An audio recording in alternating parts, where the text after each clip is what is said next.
Winchester. I'm here with Tony's Talk Show, and I'm here to interview a really good friend of mine. His name is Frankiesees. Frankiesees, welcome to the show! Yahoo! Yahoo! Hell yeah! Hey, Hi, Tony. Yeah, Frankie is a DJ, okay? But he's a Twitch streaming DJ. And let me tell you, he is my favorite guy when it comes to the music industry. I watch him every single chance I get. He's got the greatest sense of humor, and he's really cool. The way he can take sounds and kind of twist them and almost make them like new songs. And he always makes you smile and laugh, and he's always upbeat, you know what I mean? And God, he's about 6'7", you know what I mean? So he's this great, big, happy, smiling guy all the time, and I just love it, you know? And you guys get a chance, make sure you go see him. Please, please, please check him out on Twitch. Now, let's go ahead and get started with this interview. Thank you so much for letting me interview you, Frankies. Thank you, Tony. I appreciate the opportunity. Oh, God, my opportunity. Hey, all right, now let's get started, just so we're on the same page here. Where are you from, Frankies? So I'm from Quebec, Canada, so French-Canadian, but now living in Toronto, so yeah, Canadian guy. You know, what got you into Twitch? I've been around actually since the Justin TV days, so I've always kind of been aware of it. I saw the growth of everything, and I started streaming actually.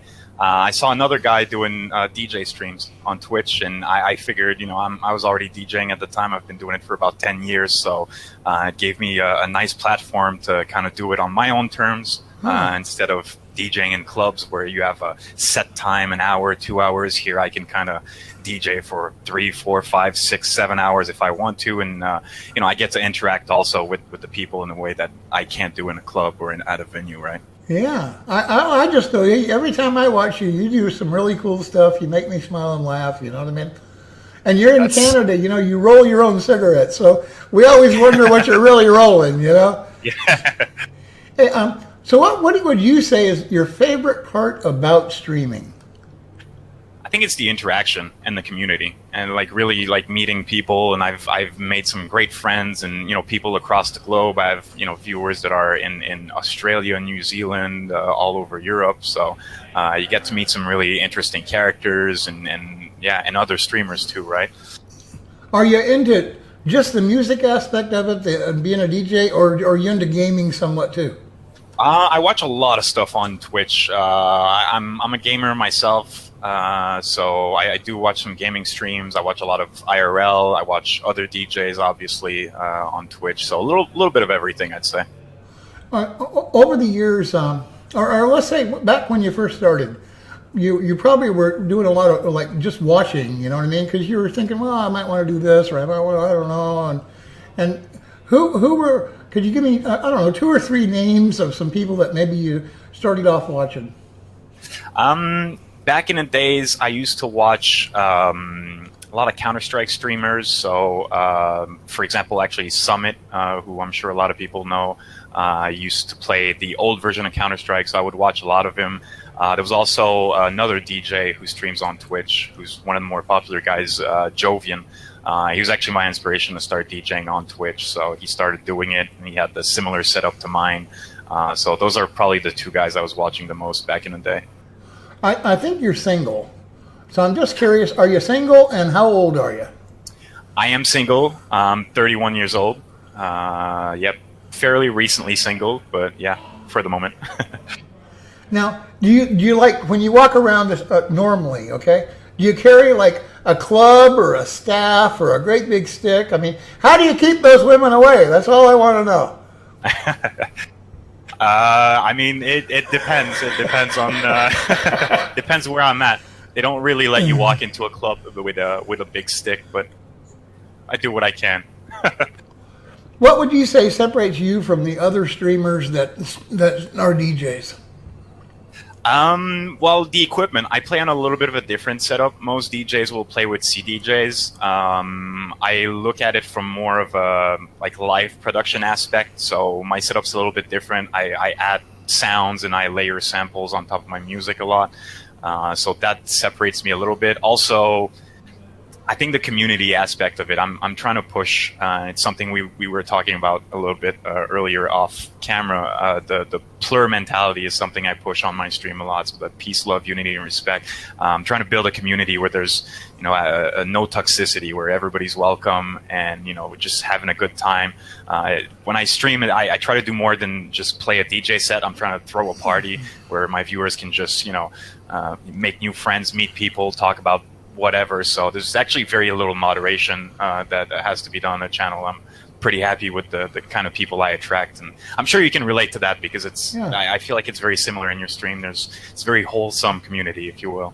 Yeah, I think you explain it perfectly. What we're looking for. We're just looking for a bunch of nice people that want to come together and have some fun, and and not be judgmental or hateful. Exactly. Yeah. Now, you've been doing this for a long time. Like you said, way back in the Justin TV day. That's a lot longer than me. So what tips would you give a new streamer? I think focusing on a lot of people try to stream things that are popular instead of streaming things that they truly enjoy. And I think it's a lot easier for your personality to come through and to make your own style and your own flavor to your stream if you're playing a game or doing some activity that you're passionate about, rather than trying to go for whatever's the flavor of the week kind of popular game that's going on. Like you said, flavor of the week. What's your favorite color? Favorite color? Actually, funny enough, green. Maybe not this green, maybe not like a green screen, but like a dark green. All right. What do you like to do in your free time? The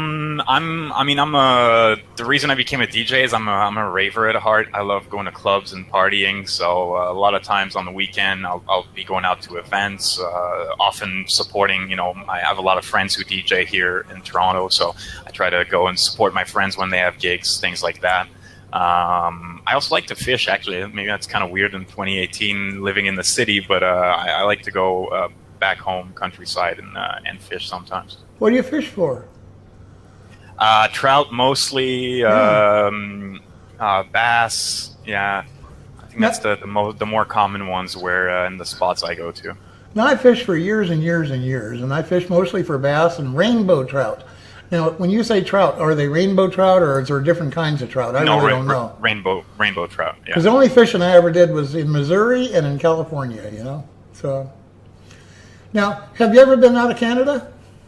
Yeah, I've traveled a decent bit, actually. I worked in Europe for a couple of months. I've traveled over most of the East Coast, the U.S., Texas also. I've been a little bit. Oh.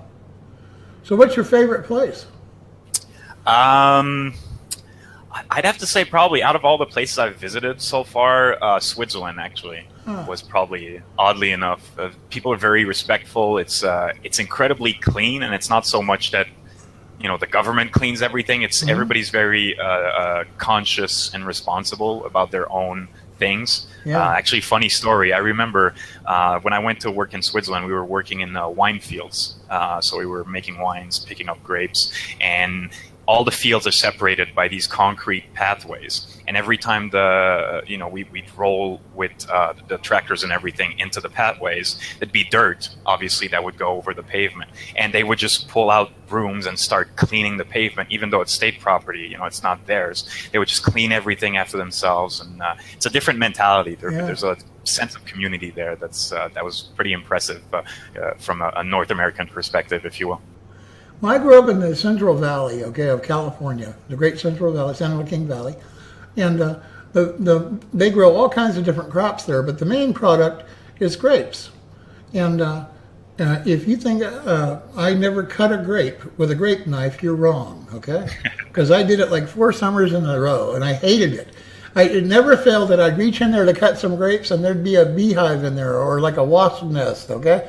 And I'd end up with bee stings all over my hands from that crap, And I was it's actually pretty. It's hard work. People, people don't realize, but it's pretty tiring work. Now, in northern part of where I lived, it was for Gallo Winery, but in the southern part, it was for Sun-Made raisins, and I cut it for the raisins. So we would cut the grapes and set them out on the plastic grape tray or wood grape trays back then. Now they use paper grape trays, okay?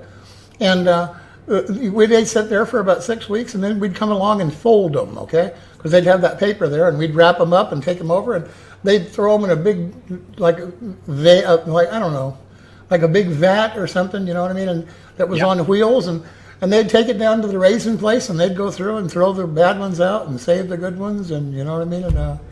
And so I never knew how they made these, actually. It's interesting. Yeah, you cut them right off the vine, set them right on top of this piece of paper, which is sitting on top of a piece of wood, you know, and they sit there out in the sun for like 6 weeks, and they shrivel up into raisins, and then you wrap them up and take them to the place, and they sort them, and then I think that they probably spray them a little bit with something, you know what I mean, and to make them a little bit more, last a little longer or whatever, you know, or maybe some kind of preservative, but.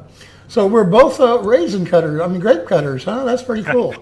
You know the little hooked grape knife. You know what I mean? That helps you. Yeah. With I've worked with those over there. Yeah, I did that, and that was like 14 to 17. I did it 4 years in a row. You know what I mean? And I worked hard, man.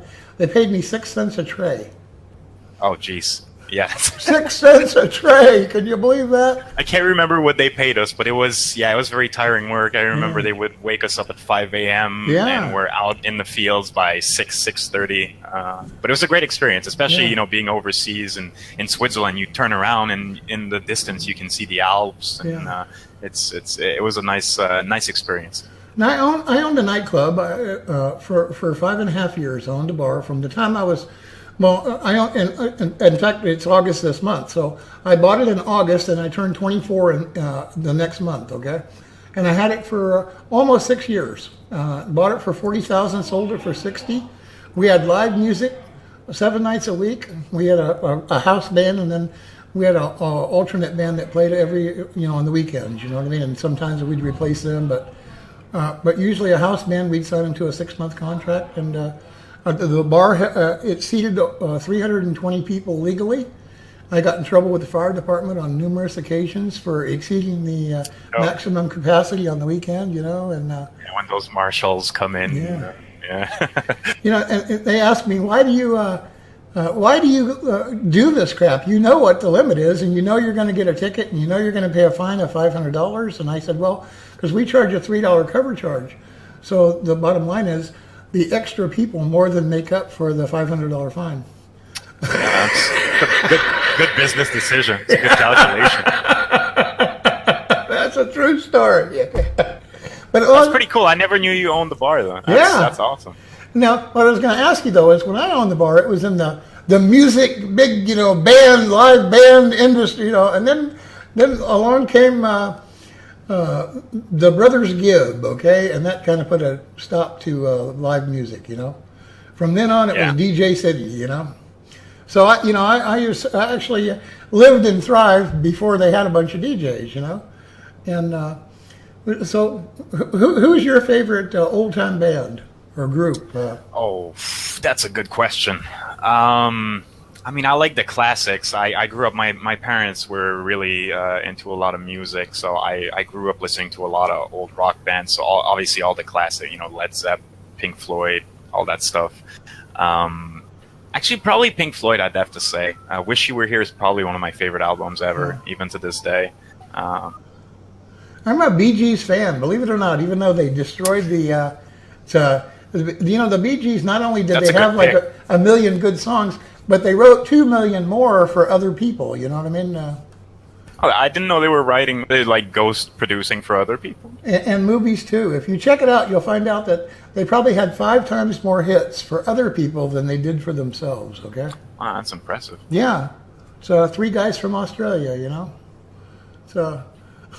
We'll look into that, yeah. Yeah, I mean... I like their music, too. They wrote for Michael Jackson, and they wrote for everybody you can think of, you know what I mean? At least one good song, and it was really, really cool. So, anyway, DJing,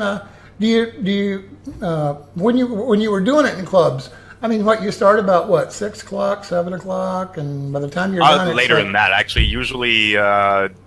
most of the time slots would be after 10, so Huh? 10 to 11 or 10 to 12, and then here in Canada, the last call for alcohol is 3 a.m. Yeah. At least the part I grew up in. So you'd have different time slots going all the way to 1 to 3 a.m. pretty much. Well, in California, everybody starts rolling in around 9 o'clock, okay?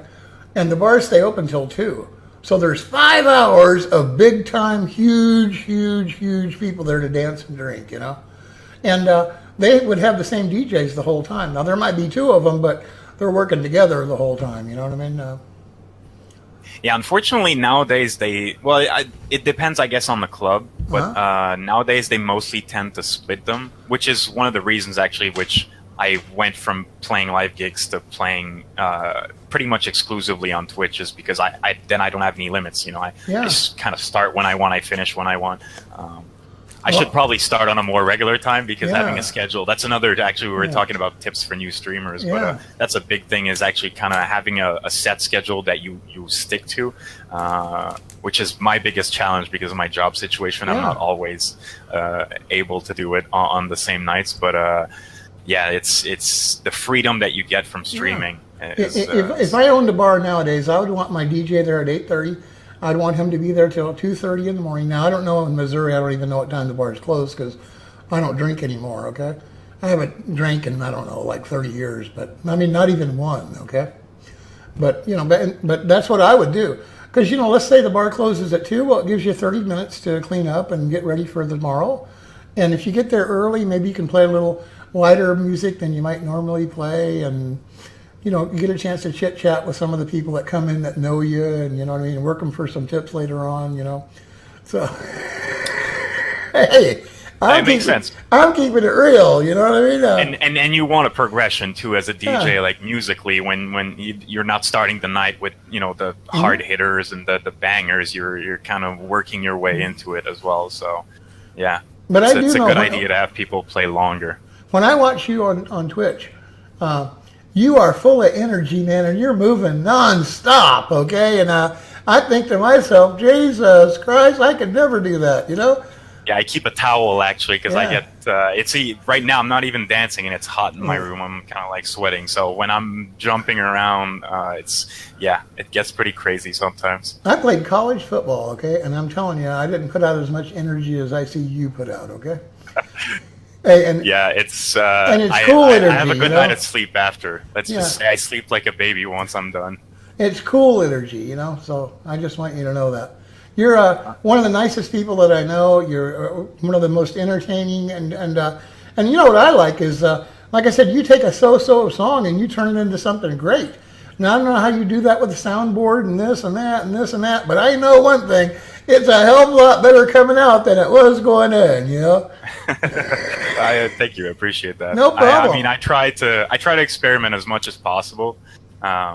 It's a fine line. It's funny because as a DJ, sometimes it's a fine line between you want it to sound good, so you don't want to experiment too much and then risk screwing things up. But at the same time, you have to, you know, make the tracks different. You have to mash up things together. So it's something you learn with experience, I guess. After, you know, a decade of DJing, I feel like I found kind of that groove where it's a good balance in between the two. Well, I want to make sure everybody I know pops in to see Frankie's, okay? And I mean that with all my heart. If all you guys will pop in and see Frankie's, you will not regret it. You'll have a great time, and I really do mean that, okay? So please check out my dear friend Frankie's. Frankie's, it was really, really great to actually get down and sit to talk to you, you know what I mean? Instead of me typing and you talking, you know what I mean? And hey, it's just been fantastic. And I'll tell you what, I'm hoping and praying. I'm hoping I can get you to come back on my show again, and maybe we can talk for a little while, then play a song or two. Then talk for a little while, then play a song or two. You know what I mean? Don't you think that'd be cool as hell? Yeah, that'd be really cool. I'm down for that. All right. Thank you so much. Now look, I don't know for sure what date we're going to air this on yet, but it'll be very soon. And I'll make sure that I notify you ahead of time, you know what I mean, so that you can watch it when we play it live. And no problem. Hey, God damn, thanks for coming on the show, okay? Really, it's been a thrill for me, and I mean that, okay? My pleasure, man. And thanks a lot, and have a great night. Guys, let's, hey, for Frankie's, yahoo! Yeah. Frankie's, you're the man. You're the man, Frankie's. Yahoo! Hell yeah! Good night, everybody, and we'll see you next time. Yahoo!